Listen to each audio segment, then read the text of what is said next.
Bom dia. Para mim é uma alegria poder voltar aqui, falar com vocês. Já estive aqui outras vezes, ou no domingo, eu acho que aqui também tem na segunda-feira a reunião à noite.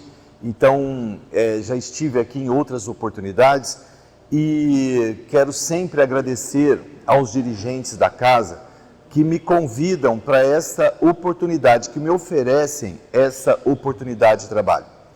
Nós que falamos sobre a doutrina espírita, semeamos, são sementes que nós distribuímos quando falamos e que, dependendo do coração, se o coração já está arado, preparado, às vezes, na maioria das vezes, pela dor, pela aflição, pelo sofrimento, acolhe essa semente germina, ela cria raízes, depois ela dá flores e frutos, e assim por diante a doutrina vai se replicando, de coração a coração.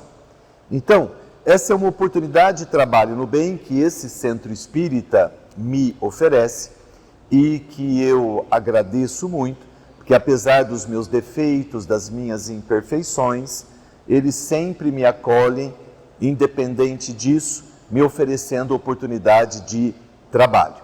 Então fica aqui a minha gratidão pelos dirigentes da casa. Bom, hoje nós vamos falar sobre o desencarne à luz da doutrina espírita.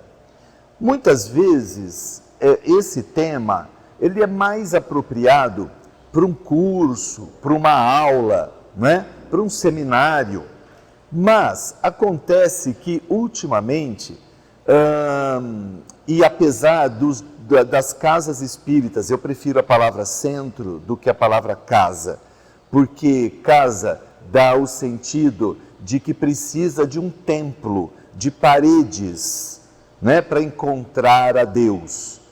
E na doutrina espírita nós não precisamos de um templo, não existe templos, Nós não precisamos de paredes, de templo de pedra, nós precisamos de corações reunidos em torno do Evangelho. E para reunir corações em torno do Evangelho, pode ser embaixo de uma árvore, da sombra de uma árvore, pode ser num jardim, pode ser no quintal de uma casa, numa varanda, não precisa ser dentro de um templo, porque nós somos templos de Deus, Deus habita em nós. Então, centro é mais adequado para esse sentido doutrinário, que é um local de reunião, é um centro onde se reúnem corações em torno do Evangelho. Então, os centros espíritas, muitas vezes, nos recomendam falar sobre temas evangélicos nas reuniões públicas. E é claro, estão certos nessa solicitação.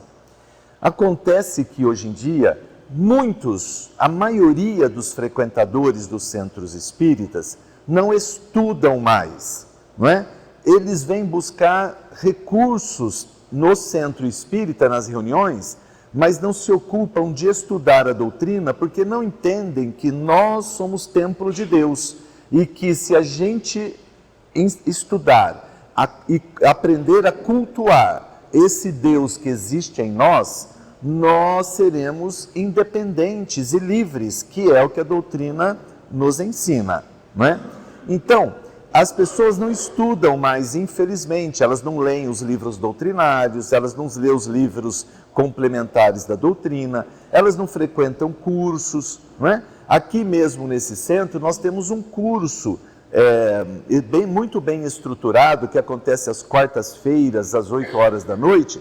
É um curso que tem 40 vagas, e que tem 30 pessoas frequentando, tem 10 vagas livres, e são apenas 40 vagas para um centro que tem centenas de pessoas frequentando. Então, isso mostra que nós não estamos ainda preparados, para nos interessar verdadeiramente pela doutrina. A gente busca a doutrina porque estamos precisando dela, E aí a gente não entende que o auxílio, na verdade, está dentro de nós. A solução está dentro de nós, porque nós somos templo de Deus. A gente vive terceirizando essa responsabilidade de sermos felizes. Então, é por isso que muitas vezes nós, oradores, falamos de temas que às vezes são mais apropriados para um curso, para uma aula, para um seminário. A gente fala numa reunião pública porque as pessoas não estudam, elas não vão no curso, elas não leem. Então, a única fonte de aprendizado que elas têm é na reunião pública. É no dia que elas vêm buscar o passe, é que nós temos uma oportunidade de ensinar um pouquinho dos princípios doutrinários para a maioria das pessoas. Então, hoje nós vamos falar de desencarne por isso, ok? Bom, então, vocês já devem saber que desencarnação é diferente de morte, mas se não sabem, hoje nós vamos aprender um pouco sobre isso, não é?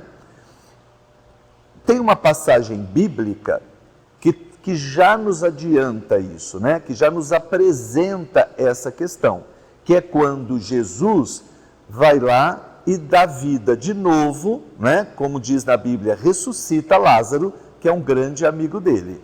Ora, se Lázaro está morto, como é que Jesus consegue ressuscitá-lo, dar vida a ele? Vamos lembrar de que Jesus é um Cristo, não é? Cristo é aquele espírito da mais alta hierarquia dentre os espíritos puros. Nós temos uma hierarquia dentre os espíritos puros que são chamados Cristos, ou Christos em grego, ou Mexiá em hebraico, ou mesmo Messias também em português, como Cristo também em português. Isso é a mais alta hierarquia dentre os espíritos puros. Jesus é um Cristo, ele está nesta hierarquia dos espíritos puros. Nesta alta hierarquia, esses espíritos, nem mais têm perispírito, quase nem têm perispírito, porque eles não precisam mais reencarnar. Portanto, eles não precisam mais agir sobre a matéria para poder evoluir. E o perispírito tem essa finalidade. O perispírito tem o objetivo, a finalidade de fazer com que o espírito, que é imaterial, possa agir sobre a matéria. Como esses espíritos não precisam mais reencarnar devido à sua evolução, eles só reencarnam se eles querem, então eles já nem precisam mais praticamente de perispírito. Esses espíritos da hierarquia dos Cristos, eles têm 100% de livre-arbítrio. A gente nem consegue imaginar o que é ter 100% de livre-arbítrio. Só para dar um exemplo básico para vocês. Nós, no estágio em que nós estamos de desenvolvimento espiritual, né, nós temos uma parte que é livre-arbítrio, nossas escolhas, temos a liberdade de escolher o que queremos, mas não temos 100% de livre-arbítrio, estamos longe disso. Nós ainda estamos submetidos, né, a determinações dos espíritos superiores que nos regem, dos mentores espirituais que regem a nossa evolução. E isso chama-se determinismo. Vamos dizer que o contrário de livre-arbítrio seria determinismo, para a gente poder entender. Livre-arbítrio é quando eu tenho a liberdade de escolher, certo?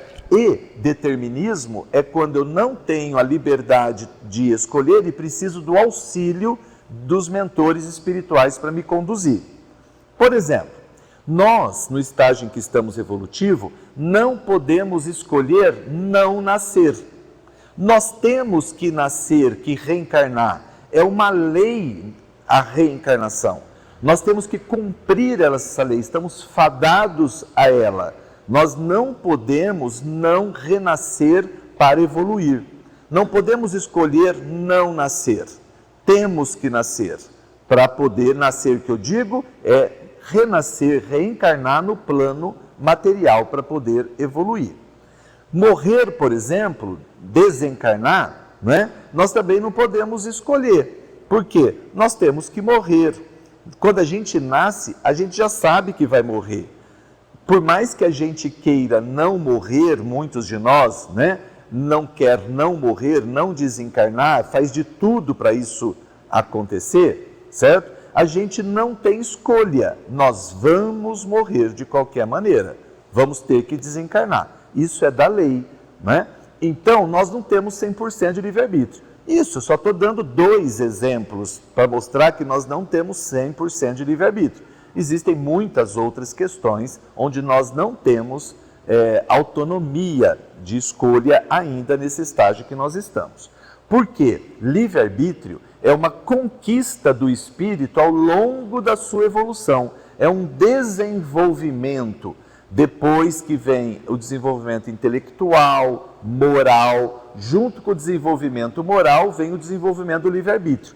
Quando nós somos criados por Deus e recém-saídos do berço divino, nós estamos em estado de desenvolver o livre-arbítrio, mas ainda nós não temos livre-arbítrio. Nós vamos começar a desenvolver a inteligência primeiro, depois o desenvolvimento moral, e junto disso, paralelo a isso, em consequência disso mesmo, nós vamos desenvolvendo o livre-arbítrio. Então o livre-arbítrio é um desenvolvimento que acontece ao longo da nossa evolução espiritual, até que cheguemos a espíritos puros, e lá nós vamos ter 100% de livre-arbítrio. Então, enquanto nós não chegamos a espíritos puros, nós não temos 100% de livre-arbítrio.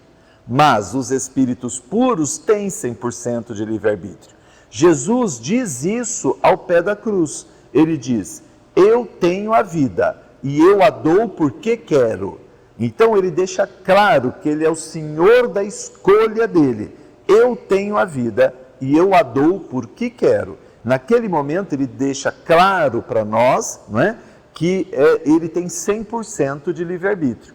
Um espírito dessa envergadura, ele que escolheu, ele que decidiu nascer na Terra, reencarnar entre nós, é uma escolha do espírito, porque naquela envergadura espiritual, o amor que ele tem pela humanidade, porque já não é mais um amor egoísta para uma pessoa, para uma família, para um núcleo pequeno de pessoas, já é um amor expandido, já é o exercício do amor divino, que é o amor pela humanidade. Então o espírito dessa envergadura não consegue se sentir feliz sabendo que ele tem irmãos mais jovens ainda sofrendo, em estado de aflição, precisando de esclarecimento, de condução, né, de um mestre condutor, né, de um pastor. Então, Jesus escolhe espontaneamente reencarnar entre nós para fazer esse papel de pastoreio das ovelhas do Pai dele. Então, é uma escolha que ele faz, não é uma obrigação da lei, mas que ele está submetido. Ele faz essa escolha de estar entre nós. Então, isso é só para a gente entender que um espírito dessa envergadura tem 100% de livre-arbítrio. Então, um espírito dessa envergadura também é incorruptível, ou seja, ele não mais é tentado, até pode ser tentado, né, entre o bem e o mal, mas ele não cede à tentação. Então, ele é incorruptível, coisa que nós estamos muito longe de sermos assim incorruptíveis moralmente. Um espírito, um Cristós é incorruptível, né? Eles recebem ordem diretamente de Deus. Eles são os co-criadores divinos do universo, ou seja, são os Cristos que são encarregados de executar as leis de Deus em todo o universo. São eles que fazem com que as leis de Deus sejam cumpridas em todo o universo. Eles são os co-criadores. Para cada planeta tem um Cristo que rege a evolução daquele mundo e dos espíritos destinados a evoluir junto àquele mundo. Cada planeta tem seu Cristo. O nosso Cristo do nosso planeta Terra que é chamado de Jesus. Este é o nosso Cristo. Cada planeta tem o seu Cristós, o seu Mexiá, que é um espírito desta mesma grandeza que vai conduzir os espíritos em evolução naquele orbe, naquele planeta ali, certo? E existe também uma hierarquia dentre os Cristós. E se tem o Cristo do planeta Terra, depois tem o Cristo do sistema solar, depois tem o Cristo da Via Láctea, tem uma hierarquia dentre os próprios Cristos. Emmanuel, no livro A Caminho da Luz, logo no início do livro, ele nos conta, que segundo a tradição espiritual, os Cristos se reuniram próximo da Terra, onde a Terra está no espaço, apenas 2 vezes. Uma vez para planejar a criação do planeta, e por isso que em toda a Bíblia tem citações dizendo que Jesus está conosco desde o início, por isso que na Bíblia fala, e ele está conosco desde o início. João Batista mesmo, que é primo de Jesus, certo? E Jesus é mais novo que João Batista no tempo de vida na terra, certo? João Batista é mais velho que Jesus, alguns meses ele nasceu antes. Só que ele diz, que apesar de Jesus ser mais novo que ele, Jesus é mais velho que ele. Ele está querendo dizer com isso que apesar de Jesus ter nascido alguns meses depois do que ele na terra, o espírito de Jesus é mais antigo que o dele, que é o espírito de João Batista. Porque Jesus está conosco desde o princípio, desde o início, desde essa primeira reunião que Emmanuel nos conta, da reunião dos cristós, para poder planejar a execução de um planeta, para que a gente pudesse evoluir nesse planeta. Jesus já está conosco desde o princípio. E isso está relatado de forma alegórica, claro, de forma bastante alegórica, poética, inclusive, com uma estrutura até cantada de rimas, no livro Gênese. No livro Gênese, então, que é o primeiro livro da Bíblia do Antigo Testamento, lá está relatado de forma alegórica e poética a criação e como isso começou, e mostra que Jesus está conosco desde o princípio. E a segunda vez que os Cristos se reuniram foi para preparar a vinda de Jesus já para reencarnar. Então, segundo a tradição espiritual, os Cristos se reuniram 2 vezes próximos à região onde está o planeta Terra para essas 2 finalidades.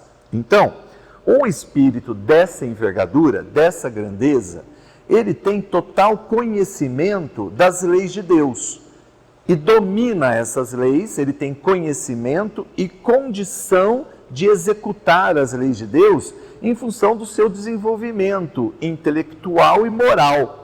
Ele pode fazer uso de todas essas ferramentas. Ele está autorizado a fazer uso de todas as ferramentas possíveis dentro das leis de Deus. Ou seja, um Cristós não pode agir fora da lei de Deus. Todas as escolhas deles estão em acordo com as leis de Deus. Por isso, um Cristós tem 100% de livre-arbítrio.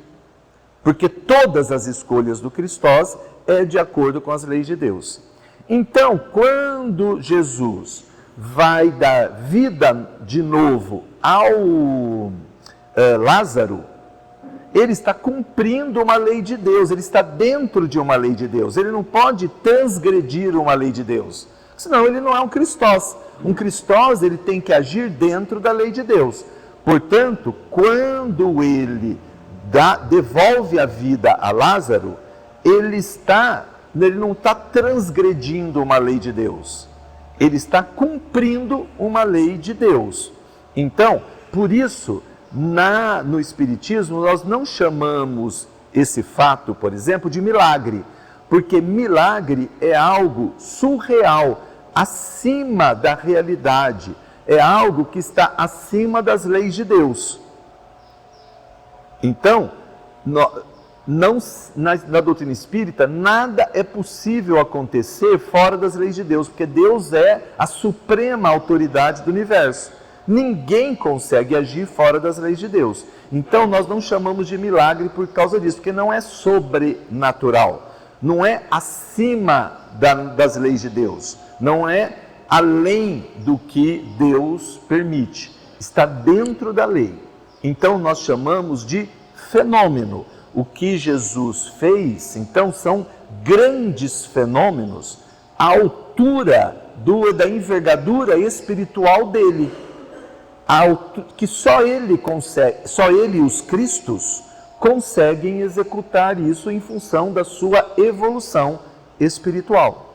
Nós não conseguimos executar todos esses fenômenos porque nós não temos nem conhecimento suficiente e nem evolução moral suficiente para nos permitir usar do conhecimento que temos.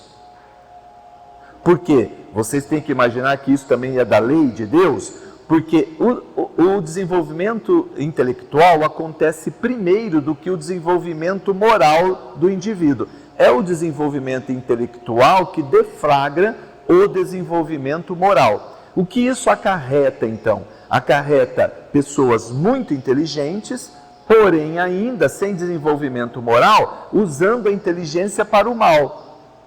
Se então não tem o limite de Deus para isso, o mal teria a mesma força que o bem. Porque se eles têm conhecimento, inteligência, mas não têm moral desenvolvida para aplicar a inteligência que tem, não teria limite para a aplicação da inteligência para o mal. E o bem sempre vence. Então existe um limite da lei de Deus para a aplicação desses conhecimentos. Quando se tem desenvolvimento moral junto, não se tem limite para a aplicação do conhecimento. Então Jesus não tem limite para a aplicação do conhecimento dele em função do alto desenvolvimento moral. Então Jesus pode tudo dentro das leis de Deus. A ele tudo é permitido dentro das leis de Deus. Então, quando ele ressuscita Lázaro, ele não está acima das leis de Deus.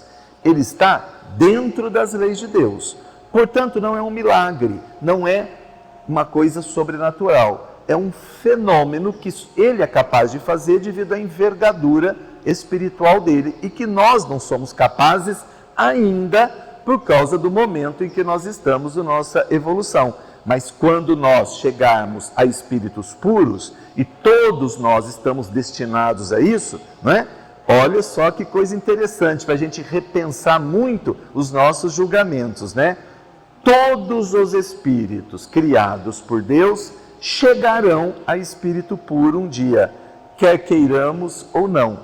Sabe, o assassino que você julga, o bandido que você julga, terá a mesma oportunidade e chegará a Cristo da mesma maneira, independente do que ele esteja fazendo nesse momento, independente do que a gente pense sobre ele, um dia ele vai viver sob a batuta das leis de Deus e vai chegar a espírito puro também, tanto quanto nós.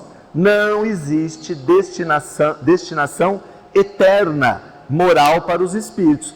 Não existe o inferno para sempre. Não. Existe um inferno temporário, enquanto nós não estamos dedicados às leis de Deus. Enquanto nós não estamos dedicando a nossa vida, a nossa conduta a cumprir as leis de Deus, nós temos sim um inferno pessoal, particular. E esse inferno dura até o dia que nós queiramos, que a gente determine que não mais vamos viver fora das leis de Deus. Esse inferno se extingue, esse inferno pessoal.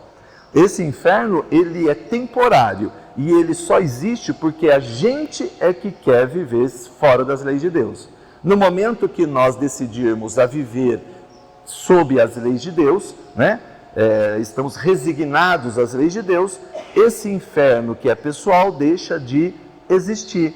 E Deus vai nos acolher da mesma maneira, não importa o que nós já tenhamos feito antes. Essa é a parábola do filho pródigo. Quando um filho sai, desperdiça todos os tesouros do pai, toda a herança, todo o dinheiro. Quando ele está lá pobre de novo, sem dinheiro, ele quer voltar para casa e o pai o acolhe, e o pai o recebe, né?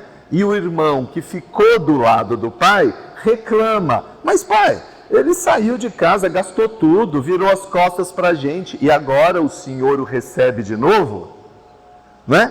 que é isso que nós exatamente fazemos quando a gente julga alguém que está ainda perdido no caminho das leis de Deus. Quando uma pessoa ainda está fora de casa, gastando tesouro, né, contrário às leis do Pai, de costas para Deus, nós costumamos julgá-lo dentro da nossa superioridade, né, da nossa, que a gente se coloca junto a Deus, e a gente exclui aquela pessoa, certo?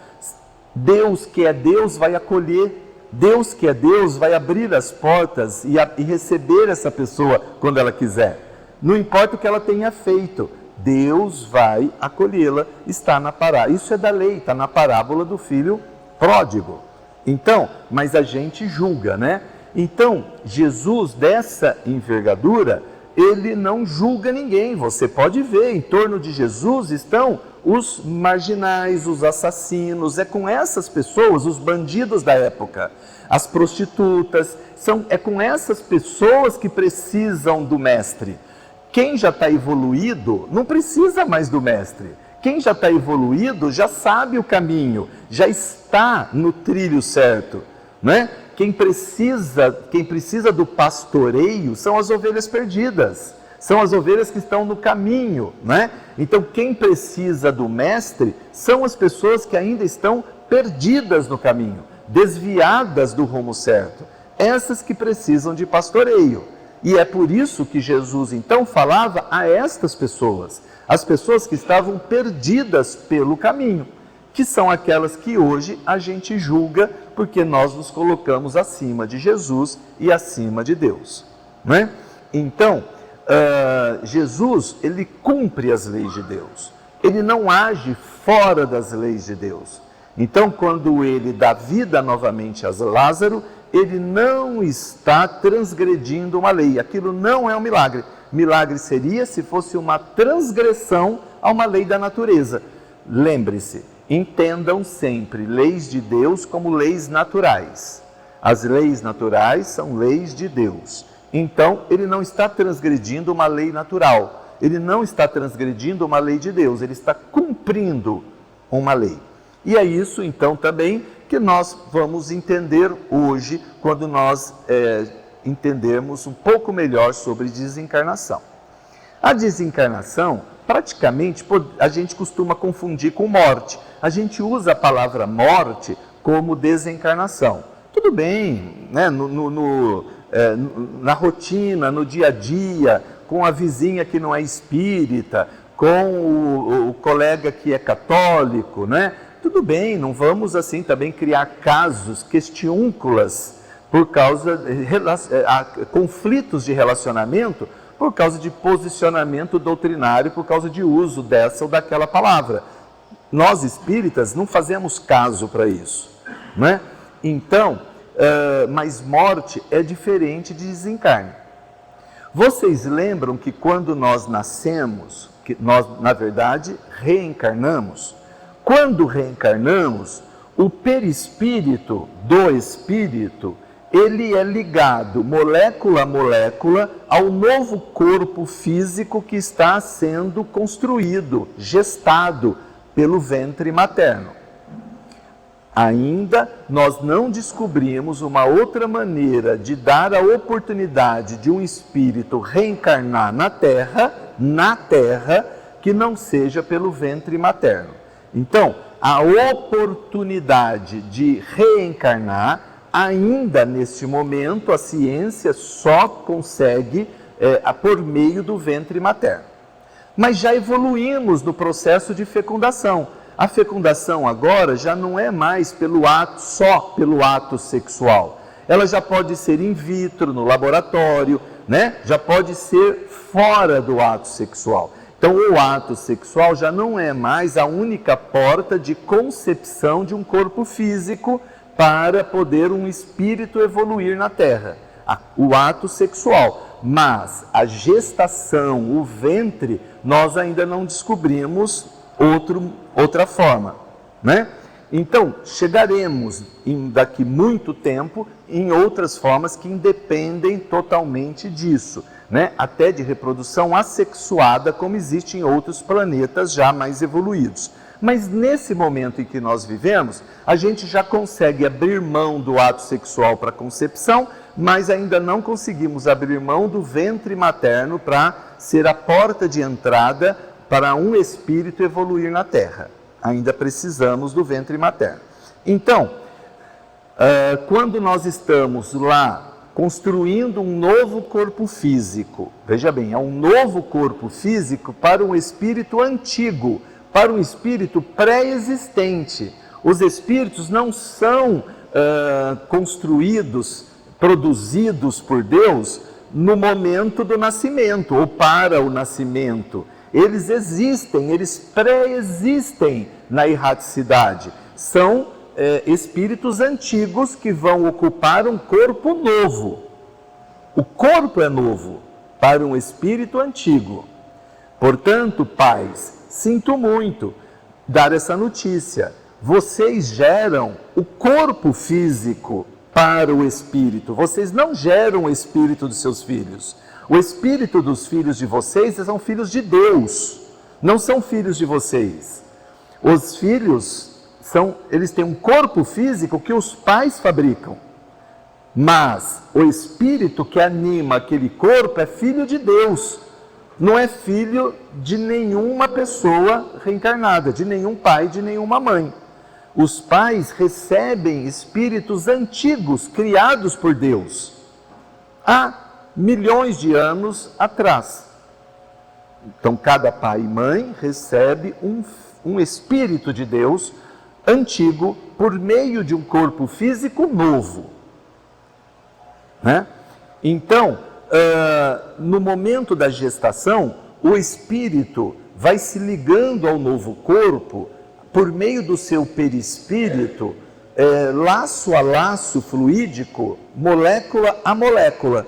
Então, o que acontece? Como é molécula a molécula, o novo corpo físico vai copiando, molécula a molécula, o perispírito. Então, o perispírito serve de molde para o novo corpo físico. Se aquele perispírito está lesado, copia a lesão no corpo físico. Então, se aquele perispírito está lesado, por exemplo, no coração, quando vai molécula a molécula copiando, copia a lesão do coração e nasce a criança com um defeito cardíaco. É por isso que nascem as crianças já com algumas deficiências físicas, ou por causa disso, porque na cópia do corpo, o perispírito serve de molde e copia molécula a molécula também as impressões que existem nas imperfeições que existem no perispírito. Bom, aí depois, na hora de desencarnar, é o contrário, tem que desfazer laço a laço de novo. Não se rompe, não se separa num rompante o perispírito do espírito, o perispírito do corpo físico, né? Precisa se desenlaçar, tirar laço por laço, de molécula por molécula, onde essa união foi feita por ocasião da gestação. Então, isso leva-se horas de trabalho. E isso começa pelo pé, vai desenlaçando, então, os laços fluídicos do corpo físico para o perispírito, dos pés primeiro e em direção à cabeça. E os laços do cérebro são os últimos a serem desenlaçados. Por isso que no campo da ciência médica, da ciência física, se diz morte cerebral como sendo um momento definitivo da morte biológica de uma pessoa. Porque, na verdade, é o último laço a ser desfeito, é o do cérebro. Então, esse processo, segundo os livros posteriores à codificação, os livros complementares, como nós chamamos, diz que dura, em média, 72 horas o processo de desenlace. É longo, 72 horas para desenlaçar tudo, em média. Isso varia de acordo com o grau de evolução do espírito, do tipo de morte que ele teve, que provocou a morte. Esse tempo varia, mas em média 72 horas.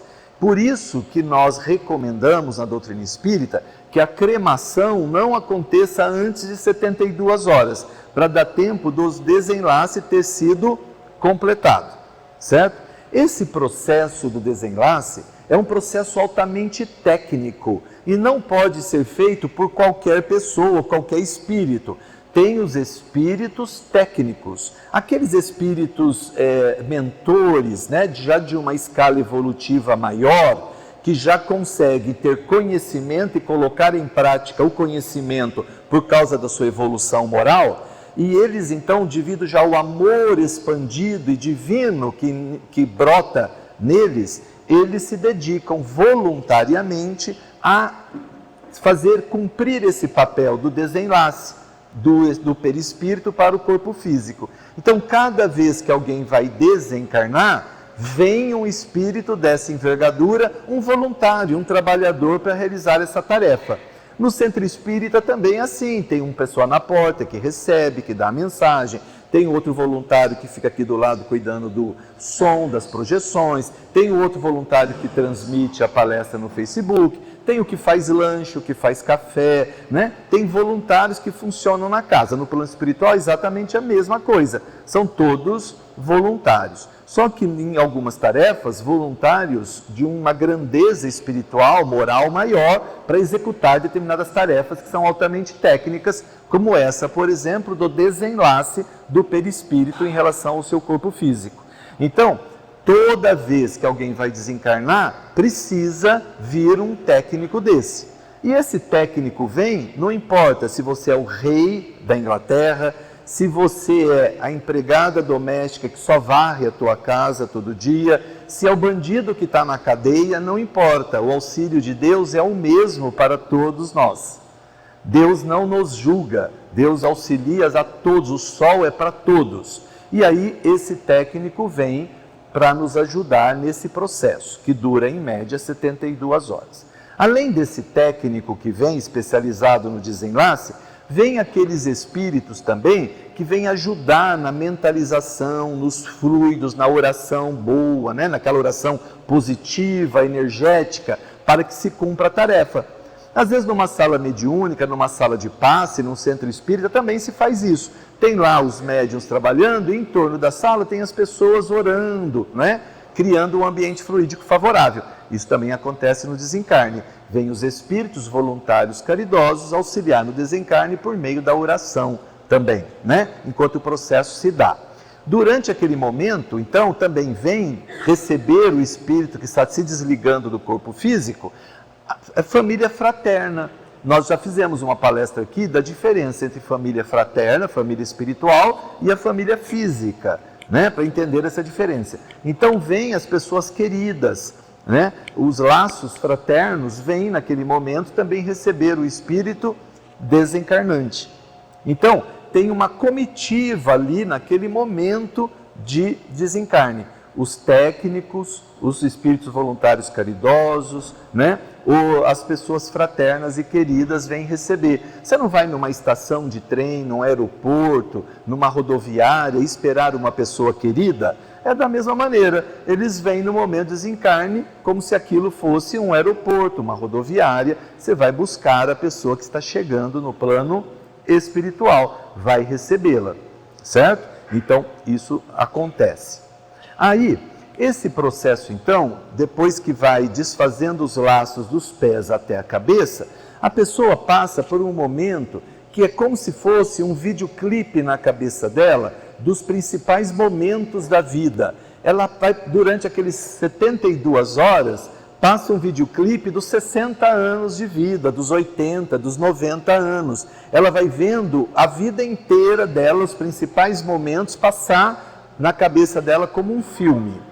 Depois disso, desse momento, ela entra num estado de perturbação, de torpor, que é como se fosse um sono, de uma anestesia, assim, né? Aquele sono de um remédio que nós tomamos, aquele torpor. E depois, esse tempo de torpor varia de pessoa para pessoa, varia também, então, de acordo com a evolução espiritual dela e varia de acordo com o tipo de desencarne que ela teve. E ela passa por esse estado de torpor que pode durar minutos a anos. Existem espíritos que ficam 20, 30 anos nesse estado de torpor, nessa sonolência, dormindo, depois do desencarne, né? Tem alguns que desencarnam e despertam mais rápido, mas não tem noção que desencarnou, porque é tudo tão igual lá, tudo é tão realista, porque, né, é matéria também, a matéria fluídica é matéria, que eles não percebem que eles desencarnaram. Tem gente que volta para casa, que conversa com os familiares não respondem e ele fica indignado. Por que você não fala comigo? Ele está desencarnado, as pessoas não estão vendo, mas ele vê as pessoas e acha que as pessoas têm a obrigação de se relacionar e vê-lo. Ele não percebe nem que ele desencarnou, porque a realidade dele é tão física, a realidade moral dele, espiritual, é tão materializada, que ele nem percebe que ele está no plano espiritual. Então, para esse espírito, precisa abrir a porta para ele passar, ele ainda não sabe que ele pode atravessar uma parede, ele precisa... ele usa os recursos físicos como nós usamos, porque ele não percebe que desencarnou. Então, esse estado depois da morte varia de acordo com o estágio espiritual do espírito. E esse estado de torpor pode durar muitos anos. Nós temos clínicas no plano espiritual, espaços especificamente que recebem esses espíritos que estão nesse período de torpor. Eles precisam ficar acomodados, dormindo em leitos, em macas, né? E sendo cuidados durante anos até que eles voltem a si, abram os olhos. Sabe como aquele coma que nós falamos no hospital, né? Ele fica naquele estágio de coma, só que espiritual, até que ele volte a abrir os olhos, né, do espírito e pode perceber que ele está já num plano, num outro plano, certo? E aí, então, nós chegamos ao plano espiritual com o nosso perispírito. O espírito chega com o perispírito.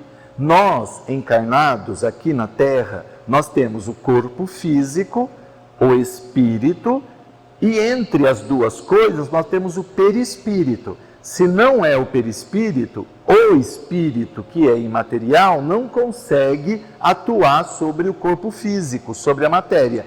Precisa do perispírito para ele conseguir atuar, agir sobre a matéria.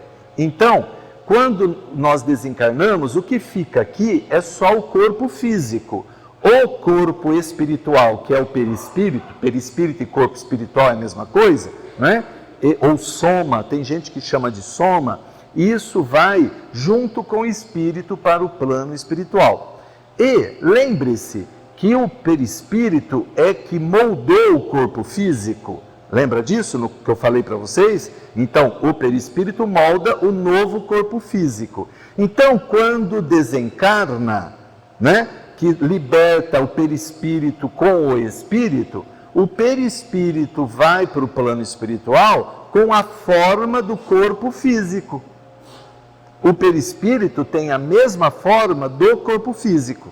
Até que o espírito aprenda, tenha conhecimento e evolução para poder mudar a forma do perispírito como ele quiser por meio da mente.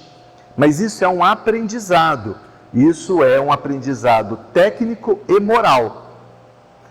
Senão, nós ficamos no plano espiritual sempre com a mesma forma da última encarnação. Certo? Então, quando a gente está no plano espiritual, a gente tem a forma da última encarnação, porque é a forma do perispírito que moldou o espírito, ou o corpo físico durante a última vida. Então, quando nós desencarnamos, a gente vai para o plano espiritual com o perispírito, que é o corpo espiritual, e o espírito. E o perispírito mantém a forma do último corpo físico até que a gente aprenda que o perispírito é fluídico e é moldável e que a gente pode moldar a forma dele de acordo com o nosso pensamento, a nossa mente. E aí, se a gente tem conhecimento e recurso moral, a gente pode alterar a forma do nosso perispírito. Se a gente não tem esse conhecimento nem o recurso moral, nós vamos sempre manter o perispírito igual ao corpo da última encarnação. Então, quando se diz um médium, uma pessoa está vendo um espírito, ela não está vendo o espírito, ela está vendo o perispírito do espírito. Então o que a gente vê é o perispírito do espírito, porque o espírito a gente não vê. O espírito não tem forma definida. Quem tem forma definida é o perispírito. Então quando a gente vê um espírito, nós estamos vendo o perispírito dele, nós estamos vendo a forma dele, e não o espírito, que é imaterial. Então, e aí, imagina que um espírito mais evoluído, né, foi uma pessoa muito humilde, essa última encarnação, uma pessoa muito simples, certo? E desconhecido, anônimo, devido à simplicidade dele. Então, numa outra encarnação, ele pode ter sido um bispo famoso, um cardeal, um cientista famoso, né? Uma rainha famosa numa outra encarnação. Mas ele está bastante evoluído agora, né? Só que na última encarnação, ele foi um anônimo, devido à evolução dele, né? Ele está numa categoria dos espíritos humildes. Então, o que acontece? Às vezes, é necessário que ele se apresente para ser reconhecido como a forma do bispo, do cardeal, da rainha, do cientista, para que um médium fale, eu estou vendo o bispo fulano de tal, porque ele é famoso. Então aí o espírito evoluído consegue mudar o seu perispírito para uma forma que ele quiser, para a forma de um outro corpo que ele já teve em outra vida, e não do corpo que ele teve na última vida. Em vez de ele se apresentar com o perispírito da forma anônima da última vida, ele pode se apresentar com a forma de um cientista famoso, que o médium olhando fala, é Einstein, né? Reconhece o Einstein, mas nas últimas encarnações, o Einstein não foi uma pessoa muito simples, uma pessoa que, se ele se apresentasse daquela maneira, ninguém saberia que é o Einstein. Isso só é feito quando isso é importante, necessário. Porém, lembra que eu também falei para vocês que tem inteligência e moral baixa, que usa também a inteligência para fazer o mal? O que mais tem é espírito se passando por espírito de famoso e médium acreditando que está recebendo mensagem de espírito famoso. Porque qualquer espírito chega para o médium e fala, eu sou Einstein e você tem que fazer isso e aquilo. Olha, senhor Einstein, olha, eu estou recebendo a mensagem do Einstein. Tem gente que recebe mensagem de Maria, tem gente que recebe mensagem de Jesus, tem gente que recebe mensagem do Chico Xavier, tem gente que recebe mensagem de gente de todo tipo, porque o médium se sente envaidecido, né? Por ser o mediador de um espírito dessa envergadura. E o espírito está mentindo, está tirando uma onda na cara do médium, que está se permitindo ser enganado. Isso é muito comum nos centros espíritas, mais do que a gente imagina. Não é? É muito comum nos centros espíritas que médiuns desavisados, despreparados, comecem a se relacionar com espíritos que se dizem muito importantes, e aquele espírito começa a mandar no centro. Tudo que existe no centro é em função daquele espírito. Ele começa a dominar, ele não compartilha mais nada com ninguém. Quando você sabe que um espírito começa a dar ordem sozinho, tem coisa ali, porque os espíritos evoluídos, eles compartilham tudo. Tem mais espíritos para trocar ideia, para compartilhar o conhecimento, para compartilhar as determinações, né? Então, é muito comum que isso aconteça, que um espírito apareça até com uma aparência de um espírito famoso e não é, certo? Para poder enganar o médium. É comum que isso aconteça. Bom, dito isso então, para a gente mostrar como é que é na imortalidade, depois do desencarne, como é que os espíritos ficam, né? Então, veja bem, quando nós estamos lá num velório, o que está lá no caixão é só a roupa velha que o espírito usou para evoluir. O espírito não está mais ali, o espírito já está no plano espiritual. E a gente está chorando em cima de roupa velha. É como a gente abre o armário da casa e tem lá as roupas velhas que o nosso ente amado vestia, e a gente pega o paletó, encosta no rosto e chora no paletó, certo? É a mesma coisa, a gente fica lá chorando em cima de uma roupa velha que o espírito já usou, já não está mais ali. Então, espírita não deve se tem conhecimento, esclarecimento, não deve passar por essa vergonha de ficar debruçado, beijando o defunto, como se estivesse pegando na mão da pessoa que está encarnada, como se ela estivesse sentindo aquilo, não é? Não está, ela não está mais ali, aquilo é uma roupa velha. O que a gente faz para contribuir com aquele processo? Oração, bons pensamentos, boas conversas, né? Conversas elevadas, silêncio, para respeitar o processo de desligamento, o processo de desenlace que está em andamento. Mas a gente fica comendo sanduíche, fica bebendo café, fica contando piada, né? Fica falando mal do morto, fica contando história que viveu com ele, né? E aí o coitado que precisa ter calma, tranquilidade, paz, silêncio para aquele processo difícil, está lá perturbado pelas suas conversas, pelos lanches, né? E a oração nada. Ah, agora vai fechar o caixão, vamos fazer uma oração. Como se o defunto precisasse de oração só na hora que fecha o caixão. Fechar o caixão e não fechar, para ele é a mesma coisa. Ele está em processo de desligamento, ele precisa de oração o tempo todo, durante o processo. Ele não precisa de oração em 1 minuto na hora que está fechando o caixão. E antes, e depois? Você esquece que o processo dura 72 horas, em média? Então, a gente vai normalmente a um velório, pelas pessoas que ficam, para acolher a dor do outro, né? Para que a pessoa se sinta amparada, para os que estão lá vivos. A gente não vai lá por causa do morto, porque por causa do morto nós não precisamos ir, porque ele não está mais lá. A gente vai pelos vivos, por quem ficou com a dor da perda, né? Então a gente vai com esse amor para acolher, ele está sensibilizada, né? Está sentindo perdida, agora que vai ser da minha vida sem essa pessoa que me conduzia, né? A perda de uma pessoa extremamente querida, dá muita dor mesmo. Então a gente vai por essas pessoas, não pelo morto que está lá no estado de torpor, num processo de desencarne. Aí para o morto que está lá, para o defunto, você ora, pode orar da sua casa, não precisa ir lá. Se orar da sua casa, ele vai receber suas vibrações. Você não precisa ir lá para orar do lado do caixão. Você ora da sua casa. A gente vai por causa de quem ficou. Isso que a gente vai. Gastar dinheiro então com o caixão, esse caixão laqueado, branco, com as alças de metal, todo estufado dentro, né, acolchoado de cetim, cheio de flores, para quê? O defunto nem sabe que você está gastando dinheiro com isso. É melhor você transformar isso em bens para pessoas que necessitam. Transforma isso em ajuda para pessoas necessitadas de bens físicos, que está precisando de uma ajuda financeira, que está precisando de um alimento, que está precisando de uma roupa. Ajuda essas pessoas, não gasta no caixão daquela pessoa que não serve para nada para aquele espírito mais.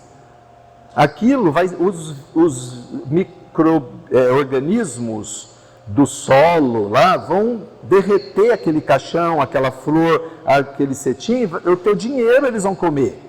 Os micróbios vão comer o teu dinheiro que está ali naquela madeira, não serve para o espírito. Não vai colocar o espírito num patamar melhor no plano espiritual, porque ele está num caixão laqueado, branco, de alças de metais, cheio de flores caras. Não. Se ele fez o mal, ele vai estar sendo mal recebido do lado de lá, não importa o caixão dele. Então, economiza com isso. Né? Vela não precisa, coroa de flores não precisa, nada disso interfere no processo de desencarne daquele espírito. O que ele precisa é de oração. Isso que ele precisa. De prece, de bons pensamentos, de fluidos. Certo? De bons fluidos. É isso que ele precisa naquele momento. Depois, os órgãos. Os órgãos é como uma roupa velha que está no armário. O corpo físico não é igual à roupa que ele usou para evoluir e você pendurou o terno lá no armário e ele já desencarnou. E depois você abre o armário e fala, eu vou dar essa roupa de frio para uma pessoa que está precisando, que está passando frio, porque ela não tem mais utilidade aqui, né? O dono dela já desencarnou. É a mesma coisa com o corpo físico.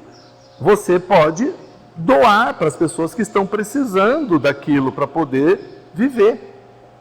Né? Você tem um coração bom para poder dar para alguém, você tem um fígado, você tem um rim, você distribui esses órgãos para as pessoas que estão necessitadas fisicamente deles, porque o espírito não precisa mais daquilo.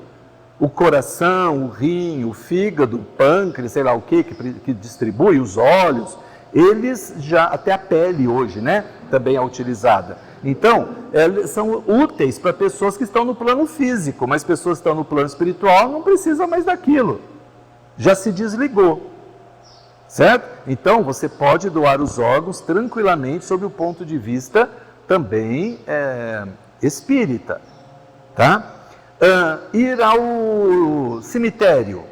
Bom, vocês já deduziram, né? Que se nem no velório precisa ir por causa do defunto, você vai por quem está vivo, você não precisa muito menos ter a obrigação de ir no cemitério, porque aquela pessoa não está mais lá. Quem você ama não está ali há muito tempo. Nem a roupa velha dela está mais lá, porque os bichinhos já transformaram tudo aquilo em novas moléculas disponíveis para o mercado da fabricação de novas, né, do pó viestes ao pó voltarás, né? Então já está disponível aquilo para a construção de novos corpos. Nem a roupa velha está mais lá. Então você vai lá fazer o quê? Porque nem a roupa está lá, não tem nada, muito menos a pessoa que você gosta está lá. A pessoa que você gosta está no plano espiritual. A pessoa que você gosta, às vezes, é mais fácil, ela está dentro da tua casa, presa a você, do que no cemitério. É mais fácil ela estar lá dentro da tua casa. Você vai no cemitério para orar por ela, ela está lá na tua casa, né?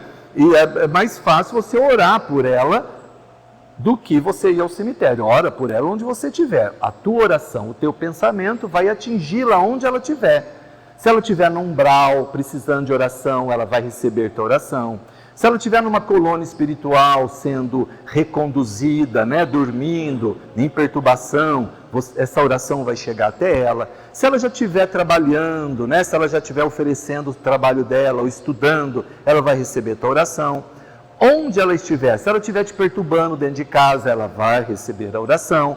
Onde ela estiver, a tua oração chega. Isso que conta. Não precisa ir ao cemitério. Não precisa ir ao cemitério no dia de finados, né? Você vai lembrar ela num dia do ano e os outros 364 dias. Quem orou pela coitada que já foi, nos outros 364 dias. Você só vai orar por ela, lembrar dela um dia por ano, né? Você tem que lembrar dela sempre que você quiser orar, ora em casa, né? Quando acorda ou à noite, né? Faz um pensamento elevado, está lá cozinhando, lavando louça, pensa nela, manda um pensamento bom, né? Bons fluidos, transforma isso num buquê de flores, o seu pensamento, num perfume para esse espírito, e ele vai receber onde ele estiver. Entenderam? Então, morte não existe, porque nós continuamos existindo tal qual nós somos encarnados. O que a gente gosta, a gente continua gostando. De quem a gente gosta, a gente continua gostando. De quem a gente não gosta, a gente continua não gostando. Certo? As nossas paixões, os nossos vícios continuam os mesmos. O viciado em cigarro continua precisando do cigarro. O viciado em comida continua precisando de comida. O viciado em sexo continua precisando de sexo. Os vícios continuam exatamente os mesmos. Tá? As imperfeições continuam exatamente as mesmas. As virtudes, exatamente as mesmas virtudes. Nós continuamos exatamente iguais, sem mudar nada. Como eu disse, tem gente que nem percebe que desencarnou, que nem percebe, que tenta abordar as pessoas, até no velório dele, ninguém dá importância para ele. Quem mantém a nossa máquina orgânica funcionando é o fluido vital. O fluido vital é que mantém a nossa máquina orgânica em funcionamento. E em funcionamento, a máquina produz fluido vital. É como um carro. Lembra da bateria antiga dos carros? Que o carro precisa estar em movimento, precisa ter uma bateria, uma carga inicial para o carro sair em movimento. Depois que o carro saiu em movimento, o movimento do carro refaz a bateria, a energia acumulada elétrica na bateria. E se você deixa o carro parado, esgota aquela bateria. Se você deixa o farol ligado, esgota a bateria. Usa muito o ar-condicionado com o carro parado, esgota a bateria. É a mesma coisa somos nós. O fluido vital coloca a gente para funcionar. O fluido vital coloca a gente para andar, para funcionar, para viver. E aí, se a gente deixa o farol ligado muito tempo, a panela no fogo muito tempo, ou lavando louça e deixa o fogo ligado, vai acabando o gás. Se a gente deixa o carro parado na garagem, se a gente deixa a luz ligada, a lâmpada ligada, consome energia. A mesma coisa é o nosso corpo físico. O nosso corpo físico é insuflado de uma quantidade de fluido vital inicial para ele sair funcionando, e depois, em funcionamento, ele se reabastece de fluido vital. E assim nós poderíamos viver dezenas de anos, centenas de anos, se a gente cumprisse a lei. Mas a gente não cumpre a lei, a gente deixa a luz ligada mais tempo com o carro parado, a gente não põe o carro em funcionamento, a gente perde fluido vital com maus sentimentos, né? Com mágoa, com estresse, né? Com oscilação energética, certo? Oscilação fluídica, isso tudo consome fluido vital. Dorme mal, consome fluido vital, come muito e a digestão consome fluido vital além do que precisa, né? Bebe álcool, consome fluido vital para tirar as toxinas do organismo, fuma, consome fluido vital para tirar as toxinas do organismo, e a gente então vai tendo uma série de atitudes, especialmente mentais, que consomem fluido vital. Com isso o carro para, como um carro qualquer para. É como se o carro fosse o nosso corpo físico e o motorista fosse o espírito. Não adianta ter um espírito no banco do motorista querendo dirigir o carro, se o carro não tem gasolina, não tem combustível para ele rodar, não tem energia elétrica no caso, né? Para ele poder ligar e sair andando. Não adianta ter o motorista sentado no banco. Não adianta ter o espírito no corpo se aquele carro não sai mais porque não tem fluido vital. Quando a gente vai ficando velhinho, o fluido vital vai se esgotando.